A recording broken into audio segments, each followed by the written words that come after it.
even if it is in different ways, WE have still opened themselves up through mid. And I'm curious as to how they can respond to EDG. It's going to be really interesting to see because if you're EDG, I don't feel like you feel too much pressure from the members of WE jumping into you when you have things like Corki with the Valkyrie. Running into this game, Lyric, you know what's on the line. I told you before, but I'm going to tell our audience once again. WE need both series wins here, today and tomorrow. If they beat EDG, they have a chance to destroy OMG and secure the 8th playoff position. EDG, it's all about rising to the top. They can potentially secure 5th here with a win over WE. Also, if WE lose this series, no matter what, they are out of playoff contention. It'll be left to Vici and OMG to decide as we enter game 1 and we see another Predator Galio and also a Predator on the Gragas.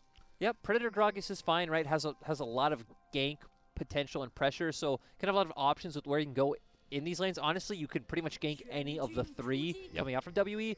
And for Teachama, I like the Predator in this case because realistically, you need to make things happen early. You need to be the team that accelerates. You need to force a man advantage because as the game goes on, and even in the mid-game skirmishes, in a straight 5v5, EDG not only have the easier to execute comp, but have a very strong front-to-back team comp. I mean, you talk about those double AD carries, right? And Audi on set as well. We know through watching him earlier in the split how good Audi is on this champion and how well Junja has actually synced up with his top laner in the past too. Looked very good playing on the top side, and just the Gragas in general going to provide a lot of safety towards Hope as well. The members of W going to jump in, you body slam, you throw out the cask, knock them away. You have a lot of effective range coming out from Hope and Scout.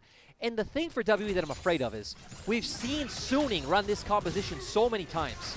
It hasn't worked out. You're looking at a bit of trading in the bottom lane, sent back from Hope onto Missing, but Jeomong has the push here and is zoning out Mako and Hope. And it just feels like it's so one-dimensional, so easy that if Set or Gragas do get on top of Jeomong, it's just all over for WE. But now is it over for Audi in the top lane? Beishang doesn't care. He's spotted out by a ward. There needs to be a flash burnt here before the flag and drag. He gets knocked up. Audi then flashes, but that's still the summoner taken for free by Beishang. Yep, it's still going to be nice that you don't go down, but now the wave is in such a bad place. And I want to see if Morgan actually tries to freeze this, so the turret is not going to be able to hit these major minions. And now you can see Junja has cleared all the way to his top side, both buffs down, level 2 Gragas, now hiding in the brush. He is going for some trade. So the wave is going to push back to Audi's side of the map. This does just seem like Junja is expecting Morgan to look for something like the all-in, but ooh, Beishang. I don't believe the flag was spotted out. No. There's still that ward there that is about to expire, and then Beishang makes the leap. And now Junja can't waste too much time up in this top side, so now Audi's pretty much just left on his own, going to lose a lot of farm. Yep. And good adaptation by WE. We talked about this Renekton, 80% win rate. I mean, Morgan is I guess we used the word savant earlier. He feels like one here on this Renekton. A pick that has been really successful in the LPL as well. Renekton's always that pick that suits the playstyle of our region. Right, every time you think about it. So now Beishang walking towards the bottom lane. He's got a lot of camps clear, but so does Junja, who is sticking around at Krugs towards the top lane for now. So as WE, you kind of two continuous plays you can constantly look for. You can try to go mid because you do have the taunt coming out from Teachama and looking for that gank there, but you always do have the Flash Flay Lantern play coming out from the Thresh. Pretty much the name of the game is bot side control for WE. And Missing, he doesn't miss his hooks very much, as you can see there on Mako. Also, Teachama was looking towards the bottom lane before. He doesn't have Predator, but at least the pressure there still applied to the bottom lane of EDG in the river. And also going back to the top half of the map, actually, the wave is now pushed into Audi's tower, and Morgan going to just be able to do a lot of doing a good job laying down punishment as he tries to answer the wave. So right now you have WE having pressure across all 3 lanes. Especially when you look at that ward in the river from Scuttlecrab, excuse me, but you also see the ward towards Raptors. WE have done their due diligence in making sure they track Junja, who now will be spotted in the bottom side of the map. Looking to contest here, level 4 on Beishang though. Definitely can't contest 3 lanes of pressure on the side of WE. This game for EDG is really just about weathering this early game storm and making it to mid-game even where you are going to come out ahead. As you said, EDG, the nice front-to-back, the double AD carries that are here. And Beishang trying to test the limit of Junja in this little trade, but it will be secured, level 4 hit. And both junglers going to settle down for now and just back away. The great thing for EDG is there's no pressure on you to make any play happen. Yep. As long as Junja is looking to cover and counter gank whatever Beishang is doing, EDG are winning. We talked about Junja a little bit before. Remember, came from the ECS. We saw him a couple of years ago over in the ECS. But more importantly, this is his first LPL split. He was the third jungler in the side of EDG, and we've already seen some great games from him and Audi, who Audi was a shadow to this roster behind Jinnu. And it is a bit surprising that EDG here in their final series would decide to play the roster that got them here, but I think it's very well deserved, and I don't think it's a downgrade. I think it's a side grade in many ways. I agree with that, and I also feel like we don't know why they made this change, right? But No. maybe just trying to test out more options for playoffs. Think about it. You have this two-man unit that you can continuously change up the game plan. You have a lot of options available. But going back to the game, I want to see WE look to get pressure on this Drake when Morgan is going to be constantly pushing in the top lane, so he can't always look to just hover down towards the mid lane. You have pressure in both mid and bot, so this early Drake should be WE's for the taking. Also, TP with a level 6 Renekton there as well, just to be noted, who does have a sizable CS advantage in the top side, while Beishang now makes the move you wanted to see. With vision control still there, the nice control ward next to the mid lane there, well placed by WE. Beishang is going to be making that play, bottom sider, moving to cover as well. Just a standard play coming up from WE. They should be able to take this uncontested. And if you're EDG, you should be fine with this. I'm not quite sure why Junja is posturing around this dragon. I mean, he has Predator, and he says, let's take it away anyway. The Death Sentence is not going to connect. The hook comes through. It is a steal away from Junja as grabs him, lands on top, flash away from Mako. The shield of Duran hits two. And EDG's jungler now has to get out of this. He flashes over. The poke comes through. Hope at half, but they're still willing as Jilmung flashes away. And first blood goes to Beishang, who follows the Gragas as now Mako is going to die as well. 2 kills, WE, the flash forward. Wow. Missing, felt it, and he almost got 3. It's one Dragon Hysterics. You have the late game scaling comp. You don't have any pressure to make this play. It's only an Ocean Dragon, which, again, just sitting at 1 doesn't really mean anything. So WE coming out ahead by pretty much taunting EDG into coming into them. And Morgan didn't even have to teleport down, right? He's stuck in this lane too, so across the board, WE now with a huge gold lead here at 7 minutes in the game. And just continuously walking up and, like, using his presence to put some pressure on Audi, always starting, hey, I can look for something like the Q and put some pain onto you. But here we see Junja walking up when he honestly doesn't need to, does get the steal on the Dragon, which is quite nice, but Galio, of course, able to get here first. This is the name of the game for WE. Yep. Get numbers advantage, look to find these picks. They're also just stronger overall at this point in the game. Beishang being really good, finding that pick onto Junja. Now WE aren't in a nice formation to just follow that up and teach him up. Very good on the Galio, setting up Jomang to get this kill. Captain Season 10 as well, got the kill as well. Our first blood did go over to Beishang, but notice Jomang now with the Cole and BF sword here in this bottom lane. It is matched by Hope, but you can already see that net advantage for WE. Also nets the advantage for Teacher Ma with ultimate halfway till available and Predator boots upgraded into Mercury Tread. And this is actually always pretty massive as a Galio, because if you can start getting a small item advantage, you can keep that wave clear up. And again, you don't want to interact with Corki in the laning phase. You just want to push and you want to lead. Just lead Corki to the farm, you keep pressuring these objectives. And the fact that WE don't even need to roam missing up this objective and that they're just winning 3 lanes out feels so good for WE. Now, I will correct myself before. It isn't a massive gold lead, but at least for WE, it is sizable at this point in the game.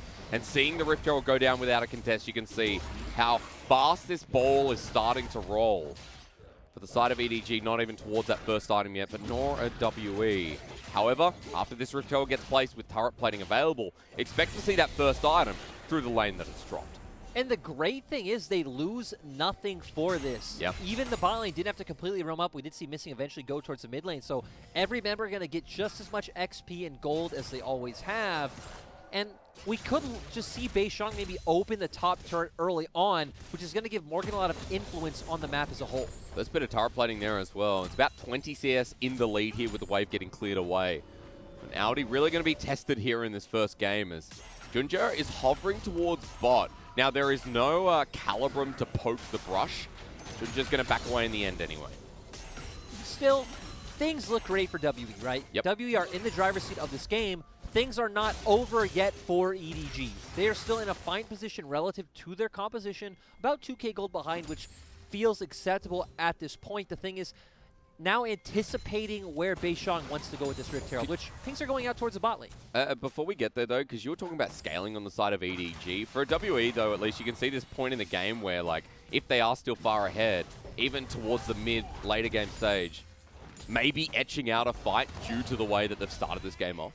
Yeah, no, I mean, let's say they keep accelerating this game, they do get, 5K, 6 gold lead, they are going to be able to play out these fights, and especially if it's on people like Jomung, that's going to be massive, but if Teacherma has a whole item ahead of Corki, it doesn't matter if your damage falls off later, because guess what? You're a whole item ahead. You have the relevant damage at that point in the game.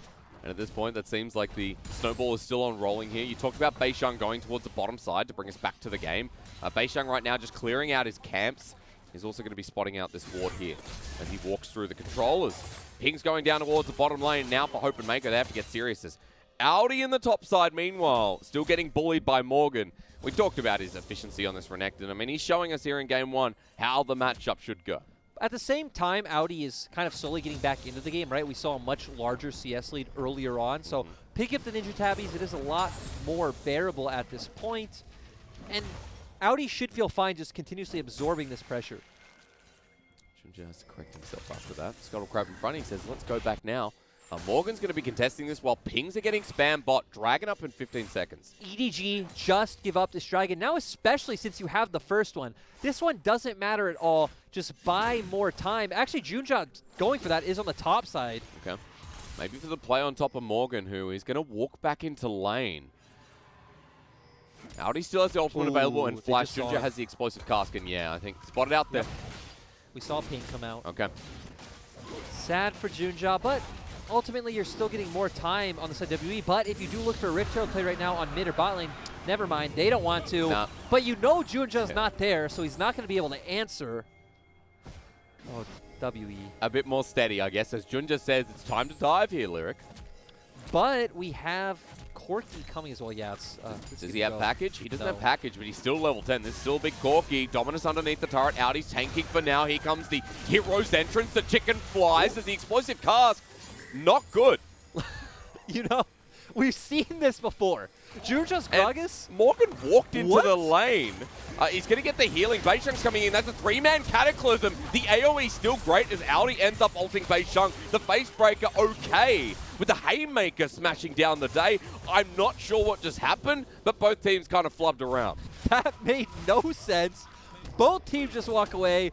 Still, the fact that EDG moved their bot lane to mid is going to give Jomung a lot of plates and just CS in the bottom side. Oh my god. Okay, well, he has Gravitum. He has ultimate available. Scout here. The teleport's going to get matched to save him. That's Morgan coming down into this lane. So a safety TP, we'll call it, while another one gets used in topside by Audi with Rift Herald ready to go. But still, Junja is here to match, so they aren't going to be able to push this turret down or get anything more for that. Yeah. But now they are going to be able to rotate mid to answer the push coming out from EDG. Overall, this play is probably a net gain for WE in the sense that Jomung was able to get all that plate gold for himself in the bottom lane. Sure. But still, not much happened on either side. The game state is still the same. We've got to take note of the items coming through, though. We've got the Warriors Enchant, rather the Cinderhulk, excuse me. Runic Echoes on the side of Junja, but more importantly here, Infinity Edge for Jomung. Proto Belt for the Galio who likes to roam. Black Cleaver for that Renekton who's been enjoying the side lane here. Well, Audi has caught up in CS and is almost towards the Blade of the Ruin King here to start matching this Renekton. Trinity Force, Essence Reaver there as well. I guess we'll see those items in action towards the next Herald, towards that Dragon in 3 minutes too. That's the biggest thing that you just mentioned is probably the fact that Morgan has the Black Cleaver while Audi still doesn't have a completed item. So that's where your advantage is at this point. But actually, EDG aren't even matching those lanes. Scout is going up against Morgan while Audi's just answering waves from Teacherma. You see Teacherma, doesn't it? From what I saw, I don't think he has much armor at this point anyway. I don't know. Optimized towards the Corki. As the bottom lane of WE sits mid with Morgan now shadowing. Beishang going top. Ping's getting spammed here. As EDG's top laner has to be wary. They might just have to leave this one to the dust. Yeah, but still, Scout is going to be able to get pressure in the bottom lane, but actually instead just decides to recall. Okay. So, turret for nothing. And your chicken for free. And Nice so right reference. ultimately, talking about side lanes, EDG's comp will also outscale in that sense.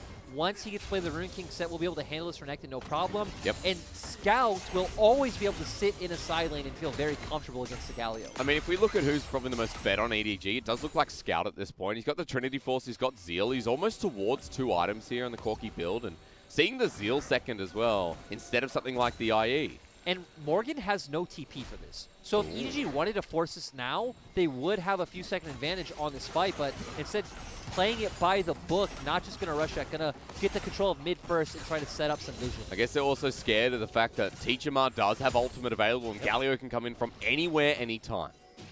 And the name of the game is getting on the Misfortune, in my opinion. Even though Scout is the big member, he'll always have the Valkyrie as the Corki, so locking him down with that Cataclysm won't do much. So Beishang, Teachama jumping into the back line, ideally on to Hope. Morgan also trying to get on someone like Scout and zoning him off. WE now grouping his 5 towards mid lane, getting zoned away by the Corki, who does run out of package, and that's the trigger to go in. Mako now, but Beishang takes all the ulti as Teachama goes in with no one else from WE. He gets a one-man sword on Mako, but he's buying time with a stopwatch, and WE is so low from Scout. Audi finds his way into the fight, but is flayed away. Once again, nothing happens as nothing happens. No. Something happened. But nothing. WE blew 4 ultimates onto Mako's Nautilus. That was not the name of the game, Hysterics. The name of the game was at least trying to blow Hope's Flash. They didn't even do that. You got Nautilus Flash. Who cares? It does feel like nothing. Rift Herald now going to be taken by EDG. They walk towards the top side. And all WE can do is push the side lanes, get ready for this next dragon. It's not nothing. I'd actually argue it's a negative because, again, you're the team that's on a timer. True. And you got nothing out of that. Again, you got Nautilus Flash. And you just said it was nothing. You got Nautilus Flash. Okay, all right. I take you on that. You almost went back on your point, but hey, Mountain is here. It is a Mountain Rift here this game as well. If you talk about scaling, we see the Nautilus, the Set, the Gragas, all these members that can utilize the Mountain Soul here on the Rift towards that later game stage. Now, WE have reset in time. They're the first ones here on this dragon with no contest from EDG. But remember, the Rift Herald was picked up before by Junjia. And I feel like this is the last one that you really feel comfortable giving away for free. Maybe the next dragon is where EDG starts looking for these contests. Okay. Just right now, getting more gold, getting XP, especially for Scout. He is the big member to look out for this team because, once again, WE can actually lock down Hope in these team fights and try to burst him down. They can't do that to Scout. Scout will be a menace the whole team fight. He's going to have the range with what looks to be the rapid fire cannon second. Plus, he can sell the coal in his inventory that's fully stacked. Excuse me again. And to upgrade his boots there as well. So right now, ahead of the curve, does feel like it's Scout here on 174 CS at 18 minutes in. I expect EDG to just take this next few minutes slow. They're just going to keep Scout and Audi in the side lanes. Just push those out to a neutral point while having Junja shadow around mid lane. Everything right now is on WE's shoulders. It's going to be about finding an avenue with Jarvan and Galio to move from a side lane towards mid lane. Not really able to do what we just saw them try, moving your bot in mid to sides because there's no more outer turrets. Okay. So a lot of pressure on Teachama Beishang right now. Not many objectives up as well to draw the attention of EDG. That is the best point, though, right? So, actually, if you're EDG, you don't need to move around on the map. You can just sit under your turrets. And just defend. Right now, Predator going to be used by Junjiro as WE group up as mid. Mako's going to get hooked in as well. Good dredge line away, but Teachama follows that up as well, making it rain. The ultimate comes through, but the Infernum not enough to kill Mako. Again, a lot was used by WE, but maybe now with the pressure from the support gone, they can continue pushing mid. That was a really interesting interaction where we saw the Galio E in, then get hit by the cask, then get hit by the Nautilus ultimate. Went every which way but loose. Geomon sticks around in the mid lane while WE look for the flanking position. EDG is still here. Beishang's coming in as well. And Junja has nowhere to go this time around. It looks like he will die. Even going golden, flashing away. Ooh. Ignite is enough. Teachama with the kill. 3-0 on the scoreboard. Mid turret stands strong though. The fact that Mako was forced to back there did give WE the ability to make that dive on the mid lane, but again, not able to get that turret yet. You would assume they could look for it now. Missing keeps searching for Hope. As you mentioned before, looking for this 80 carry. They'll clear the vision away. Mako walking through as well. WE is sticking around here with the pressure. Cataclysm does come down. The hero's entrance now as Mako can't escape. He doesn't have the stopwatch this time around, and he dies as another good death sentence onto Audi. He's flayed back, but the follow-up stops there. WE have done the job. They've broken the turret, and they've gotten another kill. And that would have been a really good timing for Bullet Time to come out. I'm not sure if either he did. No, he must have not had the mana at the time because there's not even an objective coming up soon enough to where you could argue he should have saved that ultimate. I mean, he used the double up before when they were trying to clear vision. Imagine if that's the play that hurts him there. Yeah, because we saw all of WE's members just stacked into that choke point. Would have been just a really free ultimate. But now instead, WE with a kill across the board to everyone except the support. Teachemon going to clear the side wave while we look towards the next dragon and Baron standing there still. And the big thing to me is, okay, WE are running a hard to execute comp, right? It's a one threat composition, but right now, Jomung has a whole item up over Hope. He is a threat. He's a big threat. Renan's Hurricane on Aphelios as well, I think one of the strongest items. If there is one champion to play a one threat comp with, it is an Aphelios, right? So that or a Cogmore. I mean... Or a Vayne, as we saw from Caps last night. Sure, okay, those champions as well. But right now... Yeah, I'm with you. I don't want to take away your gusto. You're right. You already did. Every time we cast together, isn't it? As look across the board while we see WE waiting. Whoa. Oh, a bit of hitbox there. That was very, very close. Almost hit his tushy. As EDG's jungler now going to be backing away after that. Vision control there for WE now going to be cleared away. But you can see they're all grouped up here in the choke, and Mako walking in. Their sentence connects. He gets pulled on back. Mako does not have the stopwatch again. He flashes away. Ball time is good. Explosive cast, even better. Junja with a gorgeous ulti. As now the 1 versus 1. I think for Audi, this is pretty good. Morgan now getting beaten out here with Blade of the Ruin King set. That's what I was just going to say. He has his Blade of the Ruin King. He's going to do great in the side lane, but Mako making a massive mistake that he didn't need to. He didn't need to be in that position, but great cast from Junja. They're the ones that find a kill. Dragon up in 30 seconds, so Missing will get on the map first. And once again, WE should be able to just group up as 5 and force vision for the Dragon. So I want to see, do EDG contest, or do they just keep controlling side lanes and buy time? 5 minutes ago, you said this is a Dragon that EDG might start thinking about more seriously, right? 15 seconds until we find out their answer. Pings are going down towards Baron, though, with Scout clearing top. EDG have package on this Corki. They're not interested in the Dragon at all. No, so just going to keep controlling side lanes, and they feel fine giving up one more Dragon. But again, in 5 minutes, they cannot ignore this objective anymore. But maybe just wanting to get another item under Hope's belt and get Scout closer to that Infinity Edge. Again, this isn't too much of a detriment on the side of EDG. You also don't have that much resistances coming out for WE. We only really see Jarvan having some as of now. Yep. I was getting excited because I saw EDG top and I was like, maybe they make the play. Maybe this is the gusto from EDG this time around. There's no Baron damage to be had. No, like, okay, you have double AD carry, but you also have a Gragas, and all of W are easily able to follow up. Missing keeps flexing though, keeps showing us that he can land the hooks. I want to take note of the items though, as we got Mountain Soul on the horizon, and we're getting to some key back timings here from WE, it seems. We almost have the Blade of the Ruin King second for Morgan here in this lane. Where I look towards mid, I have a Zhonya's on Teacher Ma, plus another Zeal for the Aphelios 1 threat composition carry. Yeah, Blade of the Rune King won't really change the dynamic of how this game's played out for the Renekton. Okay. It is still going to be a lot more about grouping up with your team. You're not going to constantly try to look for pressure in these sides. And, you know, to the disappointment of almost everyone, I don't expect there to be any action this next 4 minutes unless Mako gets caught out once again. Ooh, I was completely wrong, though. Unless Scout maybe comes down for this bot lane dive with Audi. They won't dive. Morgan is just backing away. Set can dive. He's a great champion at diving with that grit coming out. Yep. But you don't need to, right? True. You don't need to risk anything. I mean, Scout, he went back in the end. He picked up a BF sword, and he's one step closer towards that third item here on the Corki. So WE, you can see, really searching for opportunities here at 24 minutes in the game. They've got a 3K goal lead, but as Lyric said, not enough at this point. They say, let's make it more with the Baron starting. If they had the Crescendum Severum, that would be the big thing. But we've seen EDG lose out these positions before. Yeah. Severum now picked up. Infernum there as well for the ultimate for Joel Monk. He's still only 2.5 items, but will be strong enough. 5K on the Baron. It's been spotted out by Scout in the control ward in the back of the pit. Teleport being used by Audi. Scout is going to be taking the red buff meanwhile, but they pull off a Baron on the side of WE. The threat is enough, as Missing will, like his name, miss the hook.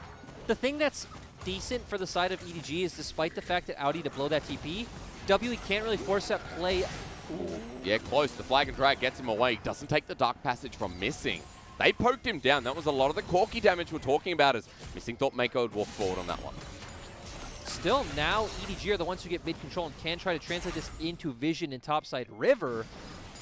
And Beishang backed away as well. And you can still hold your bot lane because Scout has TP, right? It doesn't need to be Audi catching waves in the side. You can put Scout there. He'll always be able to TP into the fight if WE look to force another play like that again. But instead, he's just grouping up with the rest of EDG, all staying as 5 now. As they regain control in the back of the river, the control ward going to get rid of that blue ward as well. WE looking for pick spot. Look at where Scout is. Walking into Teacher Mother. Valkyrie needs to be used. The shield of Duran there as well. Morgan looking for the follow-up, but yeah, unfortunately, Valkyrie. This is the tough thing about these compositions. Yeah. Because WE, sure, in the next team fight we see, they can delete Hope. But how do you delete Scout when he's Valkyrie and he's Flash? He can always reposition, and if he plays very well, he isn't going to go down, and he's the main damage source on the side of EDG. So we have Dragon up in a minute 45. On the side of EDG, it's about keeping your eyes on Scout.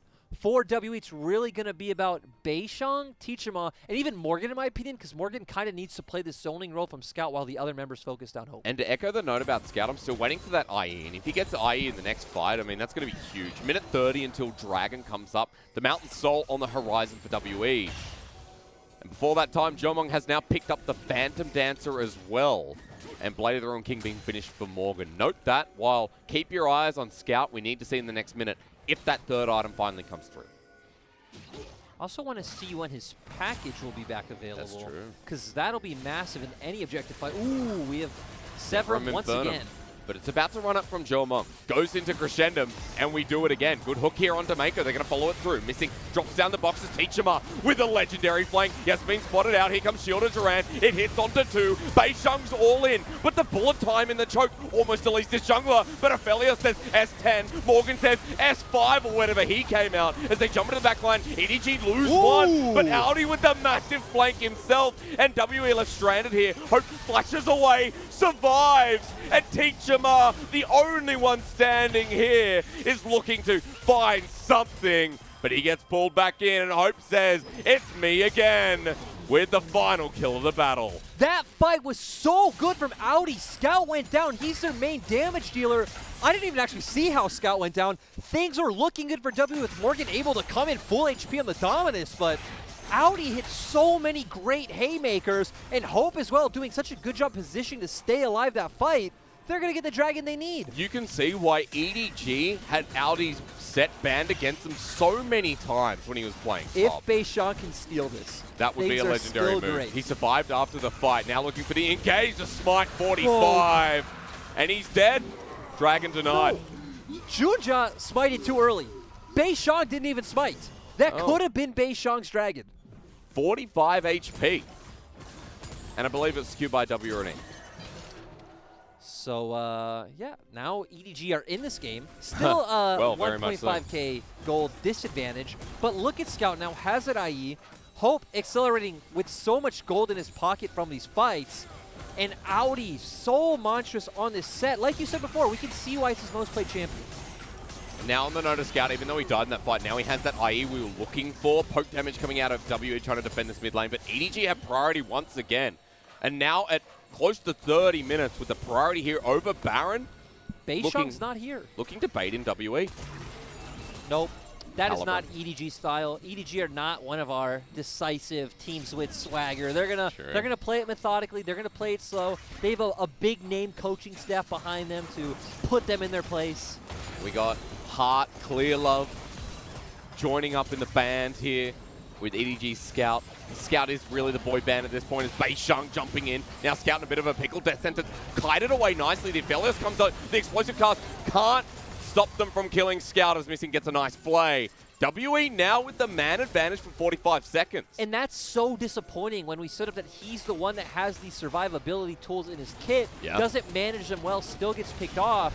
And now for EDG, it's going to be so hard in this fight. Hope really needs a massive bullet time. Audi teleports in. He's running at the speed of light, looking for the Muda. Right straight into the Galio. He's going to get the shield of Duran. The knockup is here. Hope still has ult. Watch for it. Into the pit. Missing with a beautiful flay. Actually just silences this fight. What a thresh. God. As WE look for the chase. This one's over. They now have the Baron in their sights. And WE don't care that they need to accelerate. They do it so well. Great plays from Missing and great plays from Teacherma. And really, when EDG need him most, Scout falls flat. And WE going to be the ones picking up a Baron. Their playoff dream on the line. This is only game one, but now with Baron, the acceleration begins again. More snowballing than they've ever had in this game as well. Like you said, playoff dream on the line. They didn't make playoffs in summer season. That's right. So this would feel so good for an org that has rebuilt. They lost Xie, they lost Mystic. They built around pretty much a group of young up-and-comers. Teacherma is a rookie. Morgan, sure, he had a few games on JDG at the end of last season, but I'd still consider him a rookie as well. And we see here just Teacherma doing such a good job to finally engage in this fight. Then great play coming in from Missing. Lands the box, lands the hook, which is the most clutch part. And now EDG have no damage. You clean up the fight so well. Dude, don't give Missing Thresh. I'm really dedicated to call him one of the best Threshers in the league, if not the best this split, right? Going up against Mako, who Mako's Thresh Alistar were considered as godlike. You know, I don't know why you were going to finish. I thought you were going to finish it off with, I'm going to be very dedicated to starting a campaign of Missing not getting on this Thresh. This is terrible. This should not happen. Not quite. Well, that's what they need here. Keep their playoff dream alive, especially against EDG here in this game. After Baron, 5,000 gold lead, 31 minutes in the game, Mountain Soul in 1:30 as well to bring on the Elder. And if we start talking about time again, you can see WE know they want to keep accelerating this game. Great thing for WE we didn't mention too is they've just been so much better on blue side than they have red this split. So being able to get on this side of this game and really get the comfort champions they need, they're completely excelling, pulling EDG across the map right now. And I love this because Teacherma always has that global pressure to follow in the bot lane. So just keep it mid, keep pushing these waves out, and put a lot of threat onto the side of EDG. And he's so hard to kill as well. He's got the Banshee's Veil now completed into his arsenal with the Zhonya's Hourglass too. How do you kill this Galio? We're starting to tank up some of these resistances, exemplified or amplified, excuse me, by the Mountain Souls. Or Rift Dragons, that's the one. But at this point in the game, look across the board. The one threat carry, Joe Mung, has a GA now as well. The hard thing for WE, though, is they don't really have the ability to siege down the inhibitor turrets, right? You have a lot of wave clear coming out from Scout and Hope. So it's going to be hard for them to move on from this point. They really need to force a fight. But guess what? Dragon's up in 20 seconds. That it is. That it is. Look across the EDG side and how they can test this. A GA on the side of Hope as well. We got a Zhonya's for the Gragas completed before, but now going with the Oblivion Orb. Now looking towards Audi, who is building up the Giant's Belt and the Chain Vest. And Morgan creating some split push pressure in the top lane. Of course, no one from EDG can answer him. They just have to go straight towards the Dragon and not let WE pick this one up. You see Scout sitting at base. He has the TP available, looking to use it. Do WE bait it in? Ooh, and WE are in EDG, I'm sorry, are in such a hard spot. Package. Leaving Morgan to just take that top turret. They need to force this Dragon. I mean, they've started it off. Packages coming through here for Scout, as you can see by his movement speed. Morgan's still going, though. But, yeah, Dragon not committed to. You talk about EDG being not decisive. Well, here you go. As now the flank from Teacherma. He's been spotted out, has shielded Durant and Predator. Scout's trying to zone away with the package here, but he continues in the top side, this Renekton, while now the engage comes through from EDG. The explosive cast denies the Dragon. It's up to Mountain Soul apiece, but Morgan is destroying the base. Still feels like that wasn't the best move WE could have made. They are going to be able to pick up this inhibitor, which is pretty massive, especially for keeping pressure on the next. Actually, no, they don't even get the inhibitor, so. He's walking away because EDG are going to commit for the play, or at least try and threaten him away. Okay, that's it. But inhibitor goes down thanks to the minion wave. Oh, wow, yeah, that's pretty nice, actually. You do get something at the end. WE are grouping up as well. Look at all this chaos and the hook onto Hope. You found the 80 carry. The box goes down. The flash away from the Misfortune. Missing will die, though. So that's not the game plan here. There's a depth charge used on the back line of WE. And now, let's see what happens, because Audi's in with the flank, looking for the dunk into the Cataclysm. He takes away Morgan, and the backside is absolutely destroyed. But Audi along with it. The hook in again here from the Nautilus, but WE is so low, they have to run.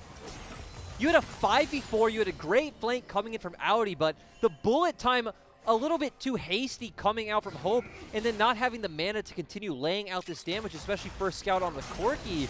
And things aren't that bad. You get a 1-for-1 for a fight you kind of blew by sending Missing in too early, and you still did get that inhibitor, but... I mean, it's the Audi flanks, right? Like, Audi each time, even though he goes down, is pretty big in these fights. Overall, though, the fact that WE didn't try to bring Morgan in and force that dragon play, I feel like is a bit of a misstep because... Okay.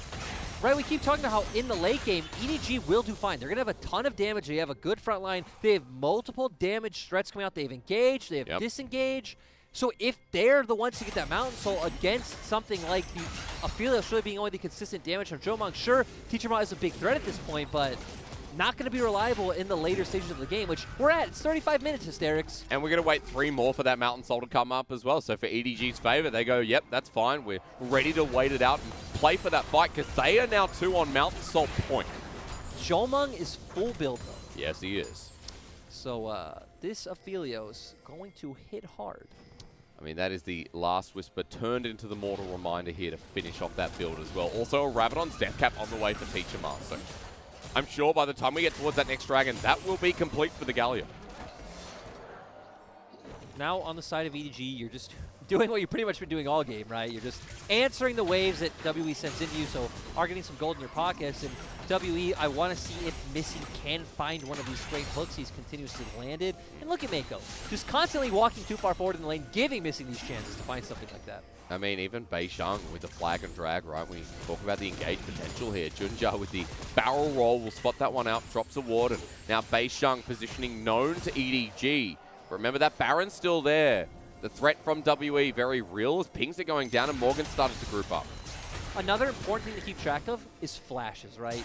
Scout has his flash up. Hope sadly does not. If they get onto him, that's easy. But Jomang, on the other hand, does have his flash up. We'll be able to reposition and his Crescendum again in front of the Baron, right? How quickly this goes down. EDG are forced to make a response. Yeah, and EDG a bit slow on the play, but still WE going to respect it by the fact that Morgan isn't here.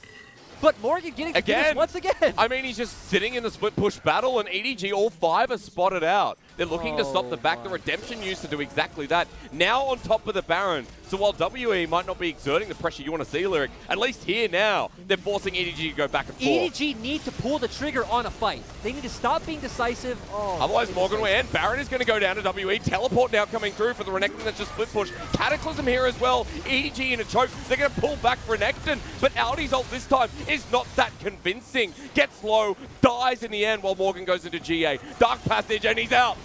And Junja has to run away. TP back to base, but that turret's dead.